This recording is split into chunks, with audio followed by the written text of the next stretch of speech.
J'aimerais juste dire ceci. Vous savez, quand on reçoit le Saint-Esprit, on l'a chanté ce matin, c'est comme un feu, vous voyez?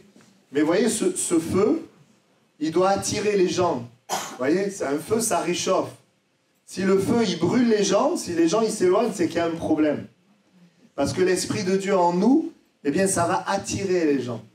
C'est un esprit d'amour, c'est un esprit de sagesse, c'est un esprit de paix. Et si tu es un témoin de Jésus, que dans ton témoignage, les gens s'enfuient, c'est qu'il faut que tu viennes auprès de Dieu et que tu dises, Seigneur, quel est le problème? C'est qu'il y a un problème. Mais si tu es un témoin de Jésus et que ça attire les gens, alors gloire à Dieu, c'est que l'Esprit de Dieu fait son travail. Amen. Voilà, on ouvre la parole de Dieu dans Matthieu chapitre 16, verset 21. Et ce qui réjouit nos cœurs, c'est de savoir vraiment que le Seigneur est présent au milieu de nous, agissant. Il a déjà commencé à parler dans ce temps de louange.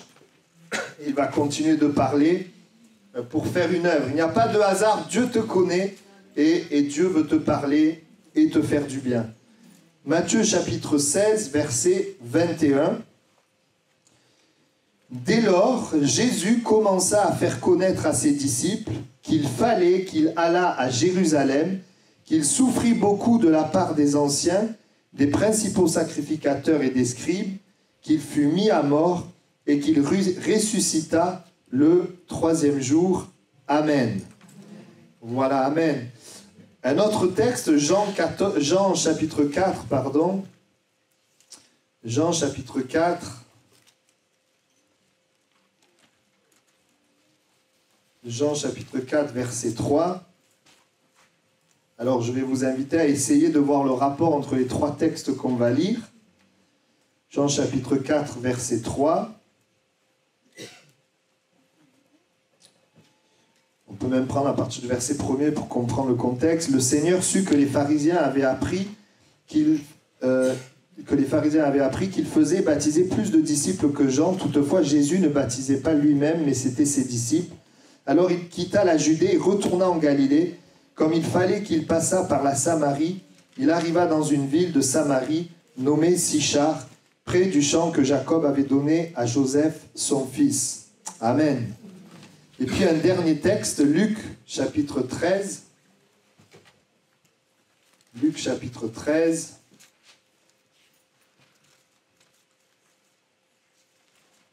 Verset 11, Luc chapitre 13, verset 11, « Et voici, il y avait là une femme possédée d'un esprit qui la rendait infirme depuis 18 ans.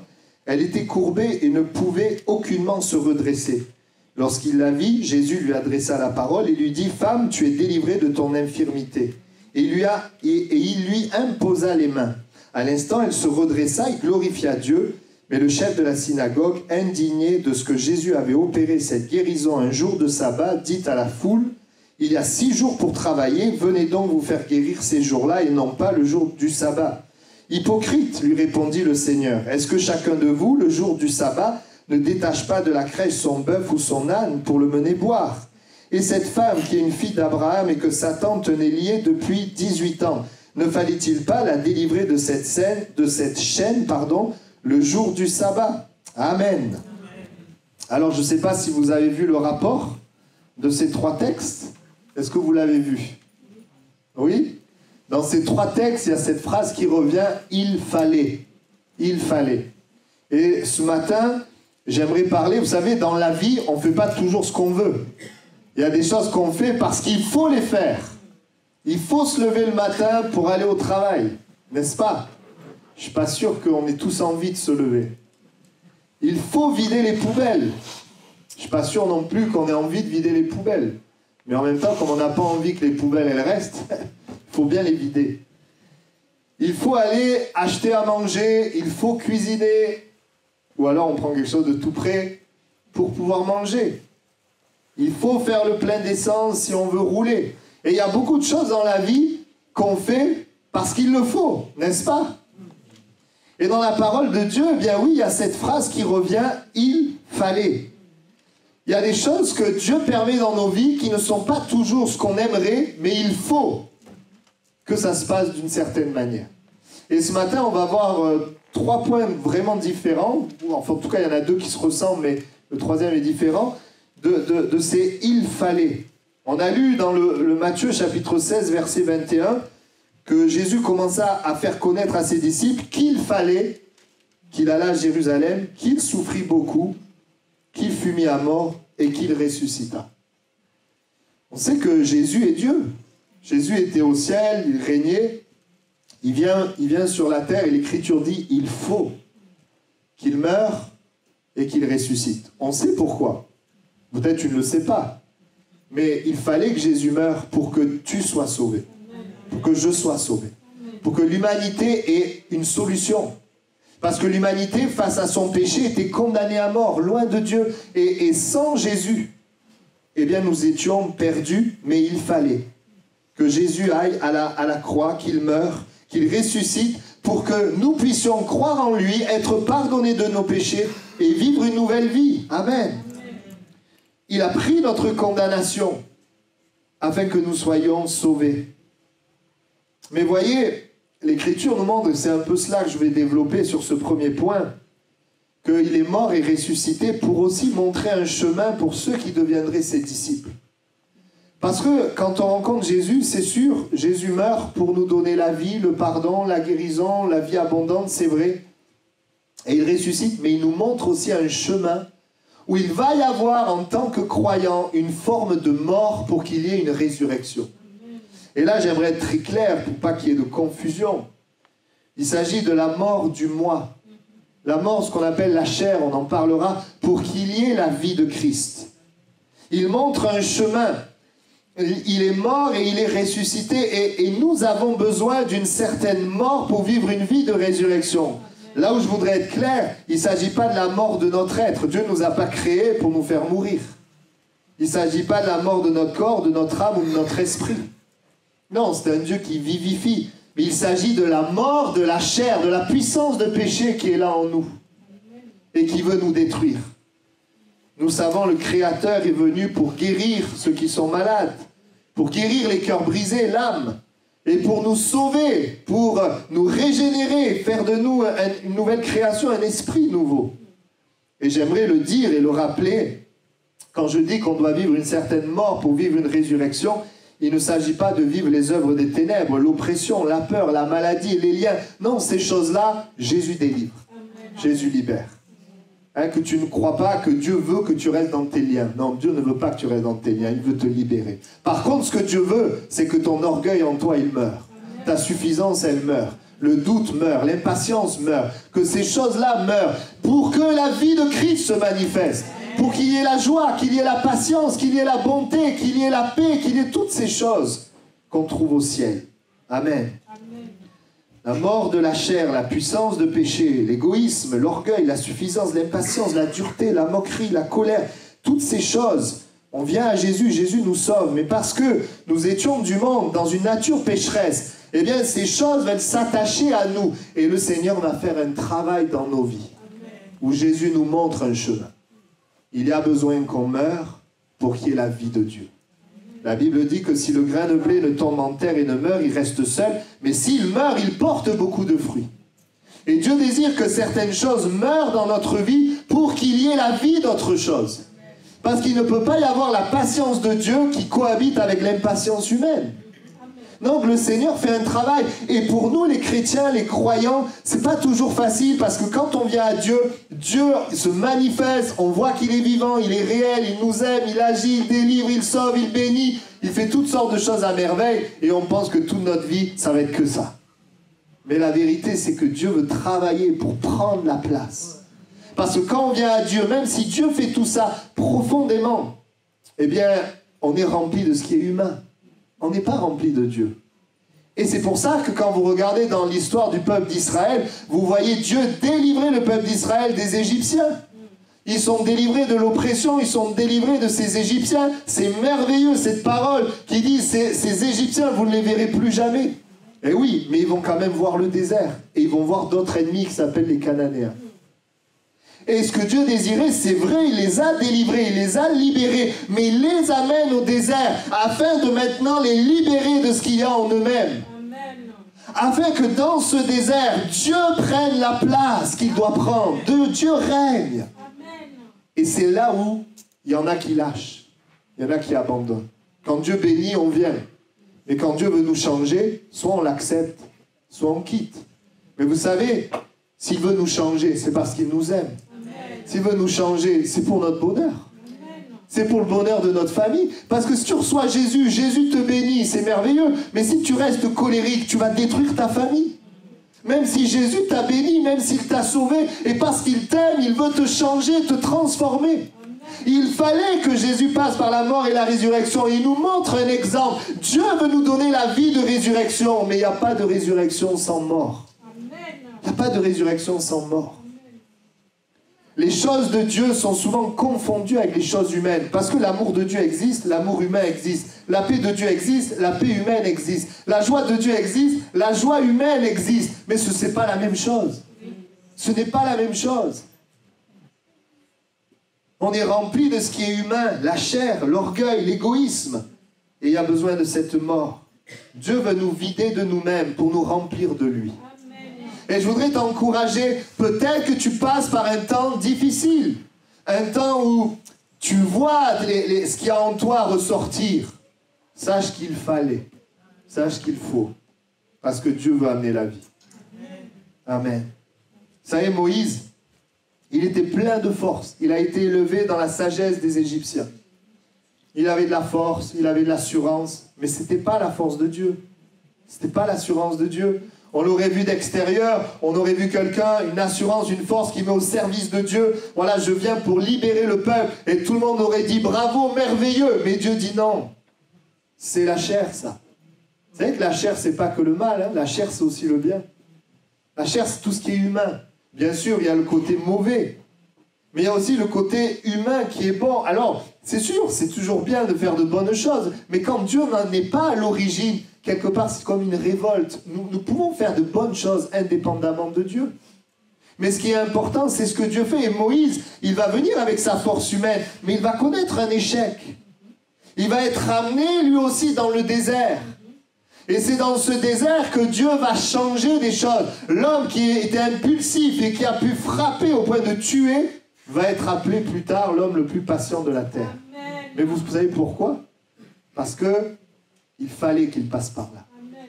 Il fallait que Dieu change son cœur, que Dieu change certaines choses, que Dieu ôte certaines choses. Amen. Et on le sait, quand il a été vidé de lui-même, il a vu Dieu, Dieu lui a parlé, il est allé et il a réussi. Amen. Parce que Dieu était en lui et Dieu agissait au travers de lui. Amen. Amen. La Bible dit dans Matthieu 16, 25, celui qui voudra sauver sa vie la perdra, mais celui qui la perdra à cause de moi la trouvera. Vous savez, quand Dieu travaille et quand il faut qu'il y ait cette forme de mort dans nos vies, il y a la tendance de vouloir retourner en Égypte plutôt que de changer. Et je prie ce matin que tu puisses dire, Seigneur, c'est pas toujours facile quand tu amènes à la lumière certaines choses, d'accepter de changer certaines choses. C'est pas forcément toujours facile, mais Seigneur, je sais que c'est pour qu'il y ait une vie de résurrection. Je sais que c'est pour qu'il y ait la vie de Dieu. Et parfois, on est dans des circonstances qui peuvent être comme un désert. On traverse des circonstances où on ne voit pas du tout Dieu agir comme on penserait. Par contre, on voit les choses en nous, eh bien, venir à la lumière. Moi, je me rappellerai toujours, je me suis converti, j'ai écouté aussi, j'en ai déjà parlé, mais je le répète, certains n'ont pas entendu. Je lisais le peuple d'Israël, je voyais les Égyptiens qui murmuraient, tout ça, et moi, je les jugeais un peu, tu vois. Je disais quand même, ils exagèrent. Et puis, un petit peu involontairement, je me disais, mais moi, je ne ferai jamais ça. Je ne vais pas murmurer, etc. Et un jour, je me suis retrouvé, pasteur, hein, je me suis retrouvé dans une telle difficulté à murmurer comme eux. Et à me rendre compte, comme si l'esprit me montrait qu'en fait, j'étais comme eux. Ça fait drôle, hein? Ça fait drôle, c'est des moments où, parce que j'étais dans une circonstance où c'est comme s'il y avait un silence de Dieu, c'était compliqué. Par contre, je voyais les choses en moi. Et là, vous savez, ça nous vide, ça nous humilie, mais ça laisse plus de place à Dieu. À la vie de résurrection, plus de place à la grâce. Et il y a des moments où on ne peut pas apprendre les choses, on ne peut les apprendre que par la mort. Et je bénis Dieu de ce que, avant que le Seigneur ait permis que je sois ici à Toulouse-Est, le Seigneur a fait tout un travail. Il a besoin de continuer. Mais heureusement quand même qu'il a fait au moins un début de travail. Parce que sinon, c'est très compliqué. Ça serait compliqué. Parfois, on a des difficultés relationnelles et on est centré sur le fait, Seigneur, il faut que tu le changes. Il faut que tu la changes. C'est pas juste. Seigneur, il faut que ça... Et t'es là, et t'es là. Puis à un moment donné, Dieu te dit, mais regarde ce qu'il y a là. Il y a quelque chose que je veux faire en toi, en fait. La difficulté relationnelle, elle sera réglée quand ta difficulté intérieure sera réglée. C'est pas forcément agréable ce que je vous dis, mais c'est la vérité. Moi, j'ai eu quelqu'un de ma famille, on lui a enseigné, tu viens à Jésus, tout sera parfait, tu seras béni, tu n'auras jamais de problème. Donc, il a passé du temps à murmurer, vous imaginez bien. Ça crée en lui une révolte, parce que c'est pas vrai. Quand tu viens à Jésus, tu as la présence de Dieu avec toi, alléluia. Mais le diable, il est dans ce monde et il y a des problèmes. Comme elle a dit Vanessa, et c'était très bien, il y a des soucis, il y a des problèmes, mais Dieu est là. La présence de Dieu est là. Et c'est pour ça, face à toutes ces choses, que nous voulons proclamer la parole de Dieu. Difficulté intérieure, des traits de caractère qui remontent à la surface. Et voici que la famille, l'Église, le travail deviennent comme des phares qui nous éclairent sur les réactions que nous avons. Comme des lumières, où on voit notre besoin de mort, on voit ce qui a besoin de mourir. On ne le voyait pas avant.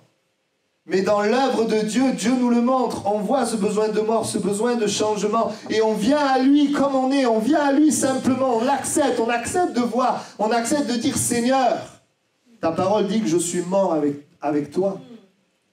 Et je vois cela, Seigneur, je te l'amène. Je l'amène à la mort. Que ta vie de résurrection se manifeste. Quand Jésus meurt, bien sûr, lui, il n'a pas besoin de mourir. Il est pur, sans péché, sans tache. Mais il meurt pour sauver les hommes de leurs péchés. Mais aussi pour que les hommes meurent à leur ancienne vie et vivent une vie nouvelle de résurrection. Et parfois, nous ne nous attendons pas à cela. Mais Dieu nous fait passer par le désert pour que sa vie se manifeste. Et j'aimerais insister, pour que la vie de Dieu prenne la place de la vie humaine, ce qui est de la chair. Amen. Ça me fait penser à l'or, vous savez, on a de l'or. Et puis quand c'est éprouvé par le feu, il y a des scories qui sortent. L'or est changé, il est plus pur. Vous voyez? Et ce qui est étonnant, ce qui est frappant, c'est que quand tu regardes l'or comme ça, tu ne vois pas les problèmes. C'est quand tu le mets dans le feu que tu commences à voir. Et ce feu, c'est comme cette mort. Et vous savez, dans la Bible, le désert, alors ça peut parler de l'épreuve, c'est vrai, mais ça parle aussi de la mort. Notamment les 40 jours dans le désert. Ça parle d'un travail de Dieu qui nous amène à la mort pour que Dieu vive. C'est étonnant, Moïse, il est là sur la montagne et puis il faut 40 jours avant que Dieu parle, etc. Il y a besoin d'une mort. La vie de la chair ne conçoit pas les choses de l'esprit. La chair a des désirs contraires à l'esprit. Même les choses les meilleures de toi-même, c'est opposé à Dieu. Et il y a besoin que ces choses meurent pour que la vie de Dieu vienne. Et parfois, on a besoin d'entendre ce message parce qu'on ne comprend pas pourquoi. On a l'impression que ça ne fonctionne pas, que Dieu n'agit pas. Parce que parfois, Dieu agit, mais pas là où tu penses. Amen. Et c'est aussi important de le dire. C'est une réalité. Mais tout cela, c'est toujours par amour. Amen. Parce que le Seigneur nous aime. Il veut prendre soin de nous. Amen. Vous remarquerez, quand Jésus va mourir, il prend soin à plusieurs reprises d'avertir ses disciples, de rassurer ses disciples, de montrer à ses disciples qu'il faut qu'ils passent par la mort et la résurrection. À plusieurs reprises, il va leur dire, et c'était important parce que les disciples ne concevaient pas ça du tout. Ça venait confronter leurs idées. La majorité pensait que Jésus allait établir un règne sur la terre en renversant les Romains. Mais ils ne comprenaient pas que le règne de Dieu allait venir par sa mort et sa résurrection. Donc, Jésus les avertissait pour pas qu'ils perdent pied quand il allait mourir. Bon, ils ont quand même perdu pied un peu. Et donc, il va leur dire de différentes manières. Quand Pierre, par exemple, va sortir l'épée pour le défendre, il va lui dire « Range ton épée ». Il va leur dire « Tu sais, je peux appeler une légion d'anges. Mon Père, il peut m'envoyer une légion d'anges. » Quand vous regardez cette histoire, elle est assez étonnante. On vient le chercher à Gethsémani, il parle, tout le monde tombe par terre. Bon, ils auraient pu partir en courant. Alléluia. Tout le monde tombe par terre, mais il se laisse arrêter. Il fallait qu'il aille à la mort. Quand il est là avec tous ses disciples avant Gethsémane et qu'il commence à leur dire, voilà, il y en a un de vous qui va me trahir. Mais mettez-vous à la place des disciples. Alors, il y en a un qui a dit à Jean, demande-lui qui c'est. Donc Jean, il va demander à Jésus. Jésus va lui dire, c'est celui qui prend, enfin, qui trempe le pain. Là. Bon. Mais les disciples, à votre avis, qu'est-ce qu'ils pensaient? Moi, je crois qu'ils pensaient, mais dis-nous qui c'est, qu'on l'arrête tout de suite et que tu ne sois pas arrêté. Il y en a un qui va me trahir. Jésus montre qui c'est, mais il y va quand même. Il le laisse faire. Il lui dit, maintenant, fais ce que tu dois faire. Ah, ça aurait dû quand même interpeller Judas. Mais on se rend compte que Jésus savait les choses. Il montre à ses disciples, il sait qu'il va être trahi et il n'arrête pas. Il va devoir aller à cette mort pour que la vie de Dieu se manifeste. Amen. Pour que la vie de résurrection se manifeste. Amen. La vie de la chair doit mourir. C'est une image, il nous montre pour nous-mêmes, tel il est, tel nous sommes sur ce chemin où nous voulons que l'homme disparaisse et que Christ paraisse. C'est ce que nous désirons. Voilà pourquoi Dieu nous permet parfois des situations où nos forces humaines sont inutiles ou insuffisantes. On dit souvent la fin de l'homme infième, c'est le début de Dieu. Amen. Amen. Et ça, c'est la vérité, c'est la réalité. Des situations où notre orgueil, notre égoïsme, notre manque de patience sont mis en lumière pour être amenés à la mort, afin qu'il y ait la vie de Dieu. Alléluia. Amen. Avant la résurrection, il faut la mort. Avant la vie de Dieu, il faut la mort de la vie de la chair. Parce que la vie de la chair est opposée à la vie de l'esprit. La Bible dit, celui qui vit selon la chair ne saurait plaire à Dieu. C'est parce que les hommes sont des créatures de Dieu, donc ils cherchent, ils veulent les mêmes choses que Dieu veut, la paix, la joie, la bonté, c'est sûr, mais le moyen qu'ils utilisent, c'est l'homme, l'humanisme, sans Dieu. Non, on a besoin de l'Esprit de Dieu. Amen. Il fallait que Jésus passe par la mort afin d'amener la vie de Dieu à l'humanité.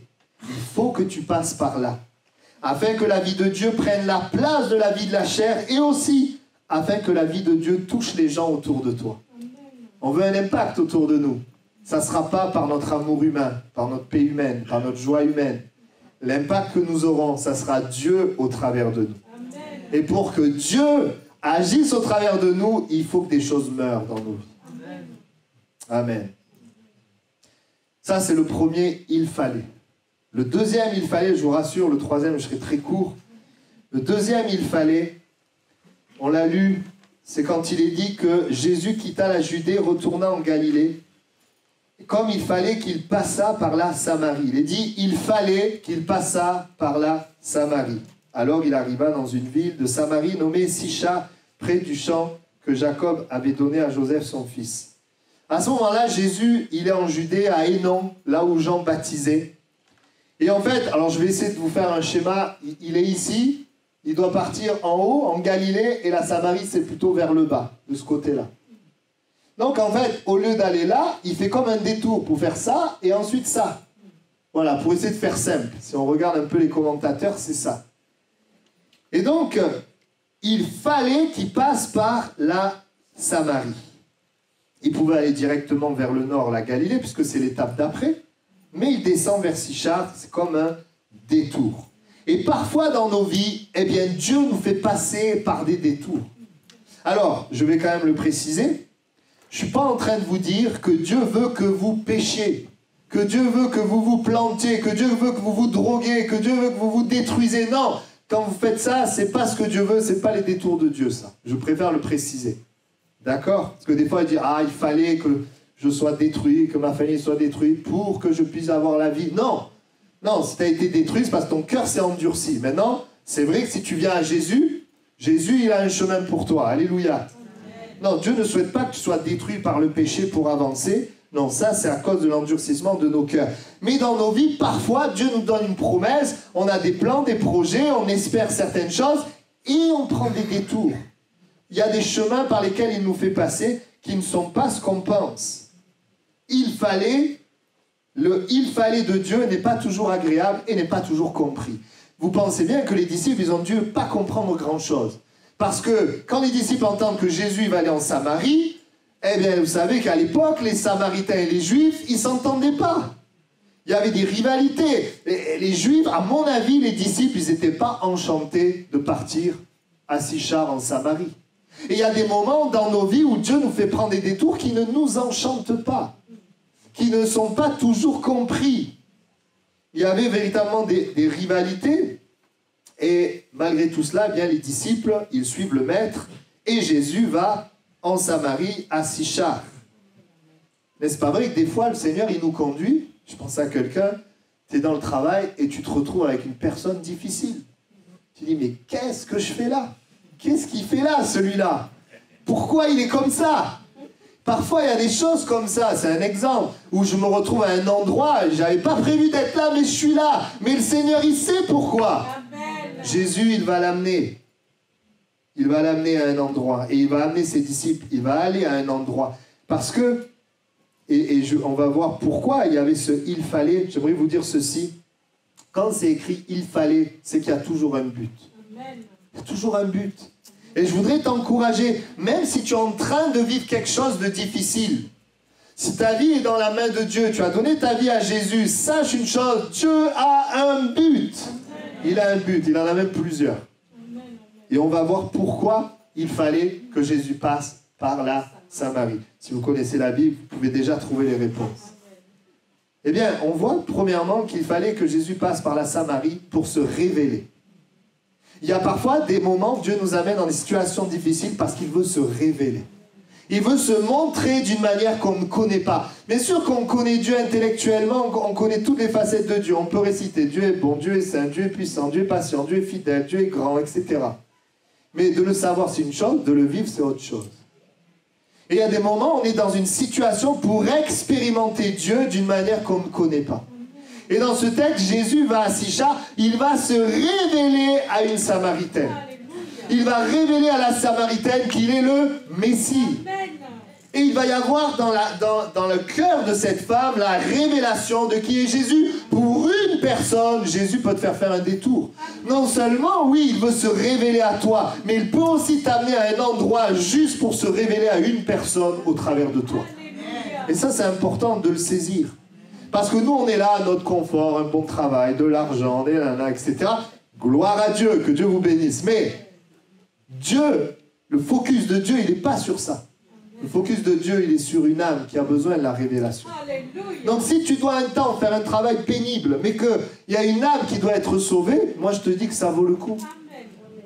C'est un exemple, je parle du travail, mais j'aurais pu prendre d'autres circonstances. La révélation. La femme lui dit, je sais que le Messie doit venir, celui qu'on appelle Christ, quand il sera venu, il nous annoncera toutes choses. Jésus lui dit, je le suis, moi qui te parle.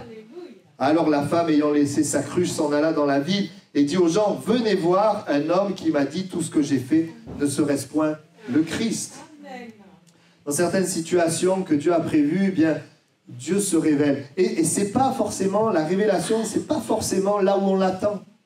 Mais c'est parfois dans des moments difficiles. C'est parfois dans des situations difficiles. Il y a des fois, on demande des choses, on les reçoit. Alléluia. Et il y a des fois, on demande des choses, on ne les reçoit pas. Mais parfois, on reçoit autre chose. Dieu se révèle. Et ça ne veut pas dire que Dieu ne le fera pas. Ça veut dire simplement que parfois, il y a des étapes. Que le Seigneur nous aide à lui faire toujours confiance. Il nous amène à un endroit pour se révéler à nous ou pour se révéler à quelqu'un au travers de nous. Amen. Deuxièmement, pourquoi il fallait qu'il passe par la Samarie? Eh bien, il fallait qu'il passe par la Samarie pour amener une restauration dans la vie de cette femme. Parce que cette femme, elle était brisée. Cette femme, elle avait besoin de restauration. On le voit quand elle dit, j'ai eu 5 maris et celui avec qui je suis, c'est pas mon mari. Jésus le sait, il le dit. Elle le voit, c'est une femme brisée, une femme qui a connu des échecs. Et quand Jésus vient vers elle, qu'est-ce qu'il lui dit? Il lui dit, moi j'ai une eau vive à te donner. Si tu bois de cette eau, tu n'auras plus besoin, voilà, tu seras rafraîchi, tu seras désaltéré. Oui, des fois, il faut qu'on passe par un endroit pour amener une restauration. Parfois, le Seigneur te fait aller à un endroit pour te restaurer. Ou parfois, il t'amène à un endroit pour restaurer quelqu'un. Parfois, il t'amène dans une situation qui n'est pas évidente, mais c'est pour restaurer quelqu'un. Et nous devons comprendre, il fallait de Dieu, qu'il y a toujours un but. Ce n'est pas toujours agréable pour la chair, mais ça poursuit le but de l'esprit. Que son nom soit béni. Je me souviens, il y a des années en arrière, on était jeunes et on a pris un jeune à la maison quelques temps. Alors c'était un jeune, en plus il était bizarre, c'était pas toujours facile, mais on savait qu'il avait besoin, il n'avait pas de famille.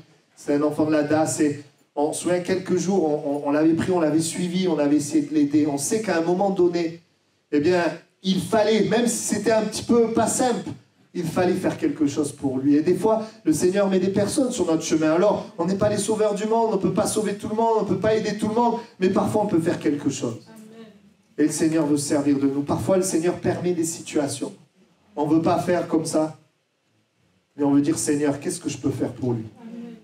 Qu'est-ce que je peux faire pour elle? Bien sûr, selon nos capacités, mais Saint-Esprit est celui qui, voilà, nous amène parfois dans des situations où il fallait que quelqu'un soit restauré. Amen. Amen.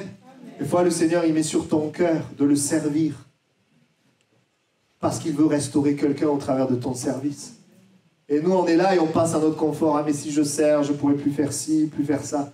Mais il faut avoir le regard de Dieu. Alors après, il faut être équilibré, c'est sûr. Si tu sers, il faut aussi servir à ta maison, dans ta maison. Bien sûr, mais parfois le Seigneur nous dit, oui, il faut, parce que j'ai un plan. Le Seigneur met sur nos cœurs des choses. Si on vient dans sa présence, il va mettre sur nos cœurs des choses. Et il va nous utiliser. Je pense à mon frère, au fond, que Dieu a utilisé pour ramener un homme, pour lui parler de Jésus. On a parlé de la guérison, du salut. Alors c'est vrai, il est parti dans la gloire, il est parti, mais combien je sais que Dieu l'a utilisé pour amener quelque chose, pour amener la vie. Amen.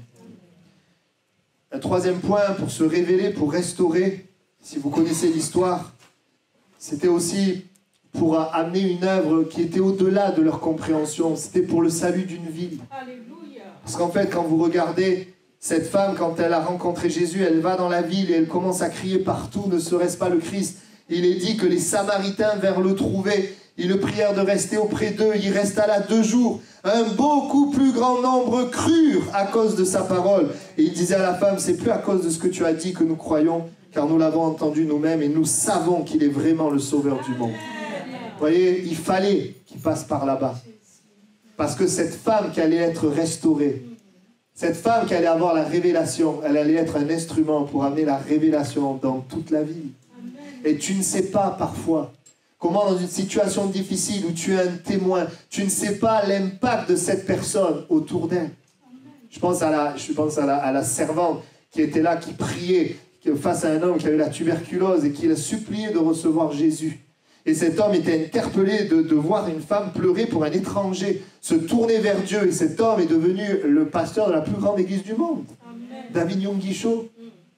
Et c'était une servante, une simple servante qui obéissait au Seigneur et qui servait simplement. On ne pouvait pas imaginer qu'au travers de lui, beaucoup d'âmes seraient sauvées. Et parfois, le Seigneur nous conduit, on ne sait pas ce qu'il y a derrière. Mais sache une chose, à chaque fois que Dieu t'utilise pour quelqu'un, c'est plein d'autres personnes qui sont impactées. Et ça, c'est important. Oui, pour amener vraiment la grâce de Dieu. La grâce de Dieu dans toute cette ville. Vous vous souvenez de Philippe, lorsqu'il est là, il a aussi du succès. Et puis le Seigneur lui dit, va sur le chemin qui est désert, le chemin de Gaza. Il amène, il quitte la foule pour aller vers... Alors c'est un ange qui lui dit pour aller vers une personne.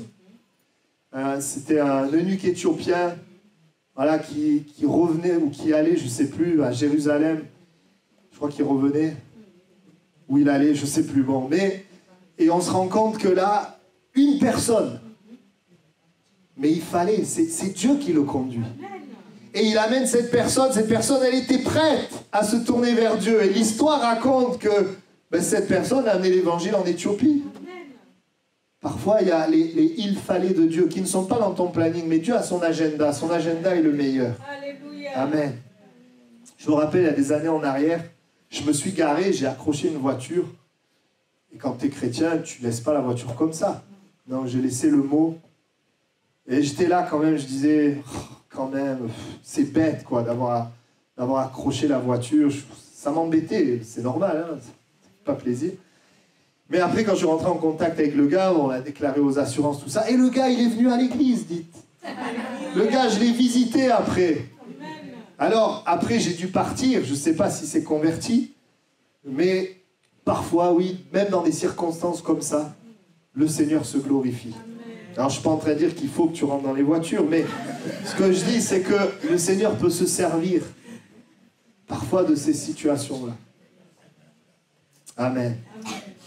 Et c'est dans ce contexte, et je vais terminer bientôt, verset 34, Jésus dira à ses disciples, ils sont donc en Samarie, il dira « Ma nourriture est de faire la volonté de celui qui m'a envoyé et d'accomplir son œuvre. » Vous voyez, en fait, ce qui est important, c'est que le « il fallait », c'est pour accomplir la volonté de Dieu. Nous, on est là, comme on est dans une lutte entre la chair et l'esprit, ben, la chair veut des choses contraires à l'esprit. Mais en tant qu'enfant de Dieu, on doit désirer, comme on l'a prêché, on l'a vu un jeudi, on doit prier, que ta volonté soit faite. Mais on ne doit pas que le prier, on doit être prêt à être parfois dérangé. À ce que la chair soit dérangée pour que la volonté de Dieu se fasse. Parfois, c'est le Seigneur qui nous amène pour nous-mêmes, et parfois, il nous amène à un endroit pour quelqu'un. Accomplir la volonté de Dieu. Le « il fallait » a permis une expérience, un témoignage et une moisson. Vous voyez? L'expérience de cette femme, le témoignage de cette femme et cette moisson de ces Samaritains. Alors, qu'on puisse dire, Seigneur, on veut te laisser diriger nos vies, et peut-être dans les situations qui ne nous plaisent pas, qui ne sont pas agréables. Je ne parle pas de péché, encore une fois, j'espère que vous l'avez compris. Les situations, le péché, il faut se repentir, mais les situations pas agréables, dire, Seigneur, eh bien, je veux te faire confiance. Je me souviens, quand j'ai raté mon concours pour être professeur des écoles, j'étais troublé, embêté, je ne comprenais pas, parce que vraiment, Dieu m'avait conduit, en tout cas, je croyais que Dieu m'avait conduit. Quand j'ai raté, j'avais vraiment envie d'abandonner. Mais, qu'est-ce que vous voulez faire? T'as raté une fois, c'est bien de faire 2 fois quand même. À moins que Dieu te dise, c'est pas ça, mais voilà. Je me souviens, il y avait... Après, quand j'ai réussi, que j'étais avec ceux qui avaient réussi, il y en avait une, elle avait passé 6 fois. Je lui ai dit, mais t'as des incroyants, ils savent ce qu'ils veulent. Hein. Ah, moi, je ne serais pas allé jusqu'à 6 fois. Hein. Bon, enfin, ça, c'est une parenthèse. Mais cet échec m'a amené à voir Dieu d'une manière glorieuse. Je pourrais passer un quart d'heure à vous expliquer, mais je ne vais pas le faire. Comment ça m'a marqué, comment j'ai vu Dieu. Simplement, pour donner juste un point, ce qui me faisait rater, c'était une matière. Dans cette matière, toute l'année, je n'avais pas la moyenne. Je n'y arrivais pas, je travaillais, je priais, mais je n'y arrivais pas. La première année, et donc quand j'ai eu le concours, ben, j'ai eu une note éliminatoire dans cette matière. J'ai eu 4 sur 20. Donc j'ai dû mettre une grosse bêtise. L'année d'après, je repasse, pareil, toute l'année, parce qu'on a des tests, toute l'année, pas la moyenne. J'en parlais à mon pasteur, me disait... Pas trop quoi dire, parce qu'on regarde au Seigneur, hein. Et je passe le concours, et la matière qui me fait passer, c'est celle-là. C'est la matière où j'ai la meilleure note, 15 sur 20. Alors que les matières où j'espérais être bon, j'ai eu 10 et 7, quoi. Voilà, ça c'est juste un exemple, mais je pourrais continuer. Où on voit Dieu, on voit le Seigneur, on voit que c'est lui. Alors après, quand j'étais prof, je savais que c'était Dieu qui voulait que je sois là. Il y a des choses parfois qui sont difficiles, où on est comme vidé pour que Dieu remplisse.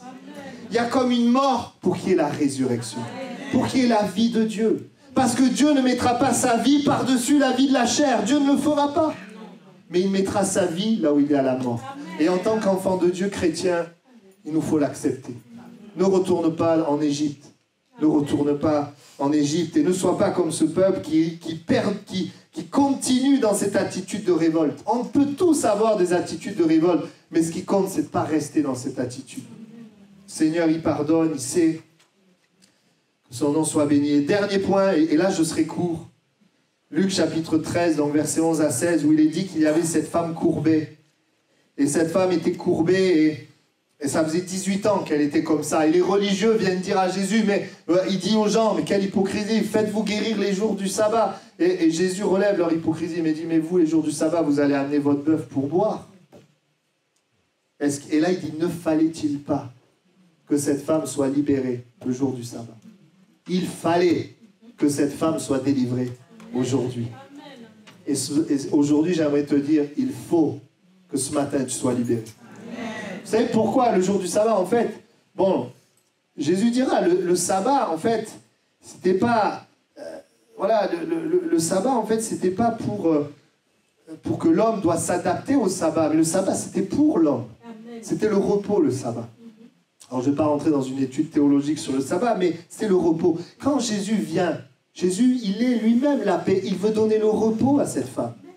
C'est ça qui était important. Ce n'était pas l'aspect rituel. Là, c'est comme si le rituel venait remplacer la vie. Mais le rituel, le sabbat que Dieu avait instauré, c'était justement pour donner du repos à l'homme, pour bénir l'homme, et pas le contraire. Et à ce moment-là, bien qu'est-ce qu'on voit? Jésus dit, c'est au moment où tu me rencontres qu'il faut que quelque chose se passe. C'est ça qu'il dit le jour du sabbat. En fait, c'est le jour où Jésus est au contact de cette femme. Aujourd'hui, ce matin, tu es au contact de Jésus, c'est aujourd'hui qu'il veut te délivrer. C'est aujourd'hui qu'il veut te libérer. Et Jésus libère, délivre, il agit, il est puissant. Hier, c'était hier, non avant-hier, vendredi soir, on était au minime, on a parlé que Jésus voulait agir. À la fin de la réunion, quelqu'un est venu me voir et m'a dit, oui, Jésus a agi. Il m'a dit ce que Jésus avait fait. Jésus peut agir dans une réunion. Allez, vous le croyez? Jésus agit ce matin. Il faut que tu repars de ce lieu en étant délivré, en étant libéré. Le Seigneur, il veut te toucher. Amen. On va incliner nos têtes quelques instants et on va prier. Je voudrais, ce matin, je crois que le Seigneur est au milieu de nous et je voudrais prier. Je vais commencer avec ce « il fallait que Jésus meure pour amener la vie de Dieu ».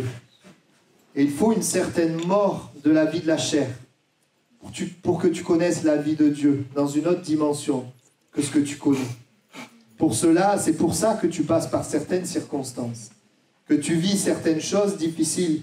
Mais ce message, c'est pour t'encourager et te dire simplement, laisse-moi te changer. Laisse-moi régner. Fais-moi confiance et comprends que Jésus est ton exemple, que Jésus a montré le chemin. Il est important que tu puisses accepter que certaines choses meurent pour que la vie de Dieu se manifeste. Et si tu en ressens le besoin, prie là où tu es maintenant à ta place. Parle-lui maintenant. Et dis-lui, Seigneur, plutôt que de me révolter ou de m'attendre absolument à ce que tu me bénisses, Seigneur, je veux comprendre ce que tu veux. Seigneur, je te remets, oui, je reconnais ce trait-là, ce problème-là, et je te l'apporte. Je te l'amène, je l'amène à la croix. Je l'amène à la mort. Je te fais confiance. Seigneur, que ta vie se manifeste. C'est quand tu es faible que tu peux être fort. Et tu amènes et tu viens à Dieu. Tu ne laisses pas tes raisonnements te détourner du Seigneur, mais tu viens à lui et tu dis, Seigneur, oui, je veux accepter que la vie de la chair meure pour que la vie de l'esprit, elle puisse se manifester. Amen. Prie le Seigneur quelques instants dans ce sens. Seigneur, je te prie pour tous ceux. Je crois que c'est le lot de tous les croyants, nous tous, Seigneur, pour qu'on puisse aussi saisir et comprendre qu'il y a des moments dans nos vies où tu veux montrer la chair, afin de l'amener à la mort, à la crucifixion. Seigneur, tu dis que nous sommes morts et que notre vie est cachée avec Christ. Seigneur, je prie pour nous tous, Seigneur, aide-nous à nous laisser changer, transformer, à ne pas être comme Saül, Seigneur, qui persistait dans son attitude, mais qu'alors que tu nous éclaires, nous puissions délaisser et nous puissions, Seigneur, dire, viens régner. Seigneur, règne dans nos vies. Que ton règne vienne et encourage ceux qui passent par des choses qui ne sont pas faciles. Tu les encourages ce matin. Amen. On reste dans la prière. Il fallait que Dieu et que Jésus passe par la Samarie. Il faut que Dieu t'amène à un endroit. Et si tu appartiens à Dieu, eh bien, le Seigneur veut t'amener à un endroit pour se révéler, pour te restaurer, pour sauver un grand nombre de personnes. Est-ce que tu peux dire, Seigneur, eh bien oui, je le crois. Seigneur, c'est pas agréable. C'était pas agréable pour les Juifs de partir en Samarie. Mais même c'est pas agréable, Seigneur, je crois que tu poursuis un plan. Et que tu puisses simplement, ce matin, eh bien, dire, Seigneur, je compte sur toi. Que tu puisses dire simplement, je te fais confiance. Que tu ne cherches pas à fuir, mais que tu cherches à être utile là où il t'a placé. Il a quelque chose à faire pour toi ou pour quelqu'un au travers de toi à cet endroit. Viens dans sa présence pour être fortifié. Le Seigneur te parle pour t'encourager. Amen. Amen.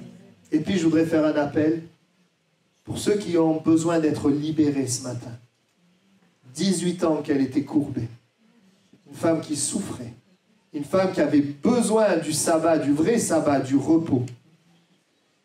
Peut-être que tu es là ce matin et tu es esclave. Ça peut être des choses visibles, mais ça peut être aussi des choses invisibles. On a entendu ce matin dans une parole comme des pensées de mort. Vous voyez? Et comme on l'a entendu aussi, Dieu te tend la main. C'est maintenant qu'il te tend la main. Pour qu'il puisse te transformer, te changer, te délivrer. Jésus, le roi des rois, est présent ici par son esprit. Et nous croyons qu'alors que nous prions simplement, nous plaçons foi en lui. Eh bien, Jésus agit. Du côté de Dieu, qu'est-ce que Dieu pense? Il faut que tu sois libéré aujourd'hui. Et si ce matin, tu as besoin d'être libéré, bien sûr, tu peux le demander là où tu es à ta place. Tu peux prier Dieu, le Seigneur t'entend, qu'un malheureux crie, l'Éternel l'entend, il le délivre de ses détresses. Mais si tu as besoin, on peut aussi prier avec toi. Alors je vais t'inviter, si tu as besoin que quelque chose se passe, le péché est là, la destruction est là, tu as besoin d'être libéré par le Seigneur, tu peux bien sûr prier à ta place, tu peux le faire. Et si tu en ressens le besoin, tu peux aussi t'approcher devant. Je vais demander à Mathias si tu peux jouer le chant Dieu de miracle. Et tu peux t'approcher simplement sur le devant, on va prier avec toi. Il fallait que cette femme, ne fallait-il pas que cette femme soit libérée le jour du sabbat, ce jour-là, aujourd'hui. Si tu entends sa voix, bien n'endurcis pas ton cœur. Prie maintenant le Seigneur, là où tu es. Est-ce que l'Église, on peut prier? Il y a des gens qui ont besoin de libération. Mais si tu places ta confiance en Jésus, la Seigneurie de Jésus se manifeste. Sa puissance se manifeste.